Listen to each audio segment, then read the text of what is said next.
Well, we are back home from our trip, had a good time, and now it's back to work on the Speedster. So, got a little story to tell. So, I had a detailer that I know that came by and just kind of gave me an opinion on the paint and basically the clear coat. So, I have some contaminants, right, that I mentioned in the previous video. But I also was worried about, can I actually like really cut and buff this and get it to shine really well? And so he came over and he looked at it with me, and he felt like if I was willing to do the work, the best thing to do would be to actually apply a couple more coats of clear.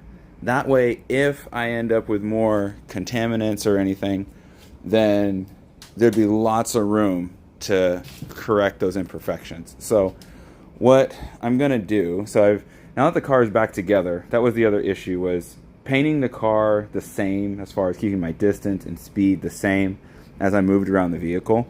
It was really challenging for this being my first paint job and the car being disassembled.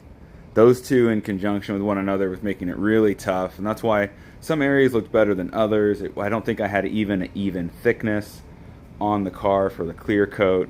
So what I'm doing right now is I am prepping this for a re-clear, a flow coat, whatever the right term would be. So as you can see here, you can kind of pick up, if I get the light just right, see if I walk across the front here, see how that reflection just kind of disappears on this side of the hood. So I'm being extremely cautious. I don't want to burn through the clear coat, but I also want to make sure I have enough clear to protect this paint where I can cut and buff it to get it to look really good and still leave enough clear behind to keep everything protected. So maybe I'm overanalyzing it, I don't know. But as you can see here, I have sanded this. Now the material data sheet with this FC740 that I'm using, it suggests to use a 1000 grit sandpaper if you're going to recoat it.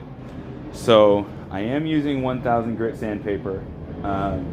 It's a Duragold P1000 grit. I'm doing this on a DA sander as well with an interface pad, so I know it'll really soften up the scratch to make sure that we can flow coat this and be happy with the end result. So I'm going to get everything sanded down. We're going to re-clear it and see what we get after that.